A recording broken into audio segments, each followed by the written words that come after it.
Hello hi, ഇന്ന് നമ്മൾ ഉണ്ടാക്കാൻ പോകുന്നത് നല്ല മൺചട്ടിയിൽ നല്ലൊരു ടേസ്റ്റുള്ള കടച്ചക്ക മസാലക്കറി ഉണ്ടാക്കാം. അതിന് വേണ്ടിയിട്ട് ഞാനൊരു 1/2 കിലോ കടച്ചക്കയാണ് എടുത്തിരിക്കുന്നത്. അതൊന്ന് തോലൊക്കെ കളഞ്ഞതുപോലെ ചെറിയ കഷ്ണങ്ങളാക്കി ഞാൻ ഒരു കുക്കറിൽ ഇട്ട് കൊടുത്തു. പിന്നെ അതിൽ ഒരു 1/2 ഗ്ലാസ് വെള്ളം ഒഴിച്ച് കൊടുത്താൽ മതി, അധികം വെള്ളം ഒഴിച്ച് കൊടുക്കണ്ട. പിന്നെ ആവശ്യത്തിന് ഉപ്പ്, പിന്നെ ഒരു 1/2 ടീസ്പൂൺ മഞ്ഞൾപ്പൊടി, കുറച്ച് ഇഞ്ചി കട്ട് ചെയ്തതാണ്, പിന്നെ ഒരു പച്ചമുളക്, നമുക്ക് എരിവിന് ആവശ്യമായ പച്ചമുളക് എത്ര വേണമെങ്കിൽ ചേർത്ത് കൊടുക്കാം. പിന്നെ അതിലേക്ക് കുറച്ച് ചെറിയ ഉള്ളി, ഈ ചെറിയ ഉള്ളി നല്ല ചെറുതായതുകൊണ്ടാണ് ഇങ്ങനെ മുഴുവനായിട്ട് കൊടുത്ത്, അല്ലെങ്കിൽ കുറച്ചും കൂടി വലുപ്പം ഉണ്ടെങ്കിൽ ഒന്ന് നടു കീറി ഇട്ട് കൊടുത്താൽ മതി. എന്നിട്ട് അതൊന്ന് ഒരു വിസിൽ വരുത്തിയെടുക്കാൻ വേണ്ടി വയ്ക്കാം. അത് വെന്ത് വരുമ്പോഴേക്കും നമ്മൾക്ക് ഒരു ചീനച്ചട്ടിയിൽ കുറച്ച് നാളികേരം, ഒരു 4 ടേബിൾ സ്പൂൺ നാളികേരം മതി, കുറച്ച് നാളികേരം വേണ്ടു. അതൊന്ന് നല്ല ബ്രൗൺ കളർ ആവണ വരെ നന്നായിട്ടൊന്ന് വറുത്തെടുക്കുക.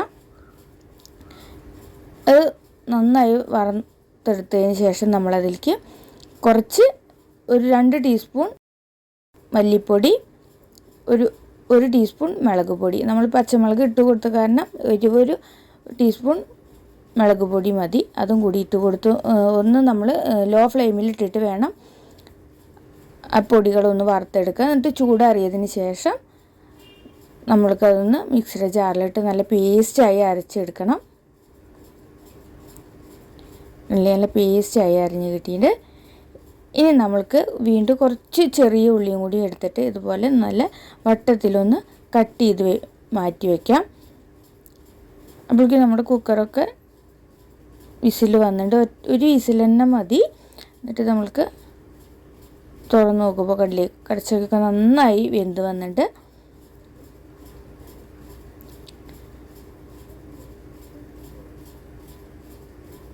ഇനി നമ്മൾക്ക് അത് ഒരു മൺചട്ടിയിലേക്ക് മാറ്റി കൊടുക്കാം. ഇത് മൺചട്ടിയിൽ ഉണ്ടാക്കുമ്പോൾ ഒരു പ്രത്യേക ടേസ്റ്റാണ്, അതാണ് ഞാൻ മൺചട്ടിയിൽ തന്നെ ഉണ്ടാക്കിയെടുത്തത്.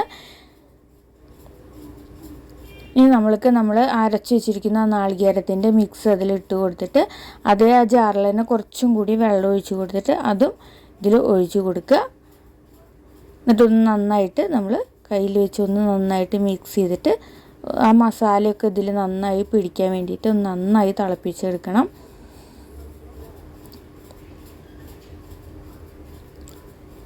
എളുപ്പമാണ് ഈ കറി ഉണ്ടാക്കാൻ.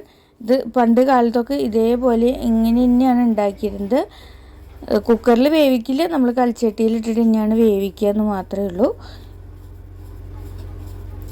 കള്ളിപ്പോൾ നന്നായി തിളച്ച് വന്നിട്ട് ഇനി നമ്മൾക്കത് മാറ്റി വെച്ചിട്ട് ഒരു പാനിൽ കുറച്ച് വെളിച്ചെണ്ണ ഒഴിച്ച് കൊടുത്ത് കുറച്ച് നമ്മൾ കട്ട് ചെയ്ത് വെച്ചിരിക്കുന്ന ചെറിയ ഉള്ളിയും കറിവേപ്പിലയും കൂടി ഇട്ടിട്ട് നല്ല ബ്രൗൺ കളർ ആവണ വരെ ഒന്ന് നന്നായി വറുത്തെടുത്തിട്ട് നമ്മൾ ഈ കറിയിലേക്ക് ഒഴിച്ച് കൊടുക്കുക. എന്നിട്ടൊന്ന് നന്നായിട്ട് മിക്സ് ചെയ്തെടുത്ത് നല്ല ടേസ്റ്റുള്ള നമ്മുടെ കടച്ചക്ക മസാലക്കറി റെഡി ആയി. ഇത് എളുപ്പമാണ് നമുക്ക് ഉണ്ടാക്കിയെടുക്കാൻ വേണ്ടിയിട്ട്. അപ്പോൾ എല്ലാവരും ഉണ്ടാക്കി നോക്കണം. ഇത് ചോറിൻ്റെ കൂടെ മാത്രമല്ല, ചപ്പാത്തിയുടെ കൂടെ, പുട്ടിൻ്റെ കൂടെ, ദോശയുടെ കൂടെയൊക്കെ കഴിക്കാൻ പറ്റിയ ഒരു കറിയാണ്. അപ്പോൾ എല്ലാവരും ഉണ്ടാക്കി നോക്കണം. സബ്സ്ക്രൈബ് ചെയ്യാത്തവർക്കൊന്ന് സബ്സ്ക്രൈബ് ചെയ്യണേ. ഇപ്പോൾ അടുത്തൊരു റെസിപ്പി ആയിട്ട് കാണാം. Okay, by.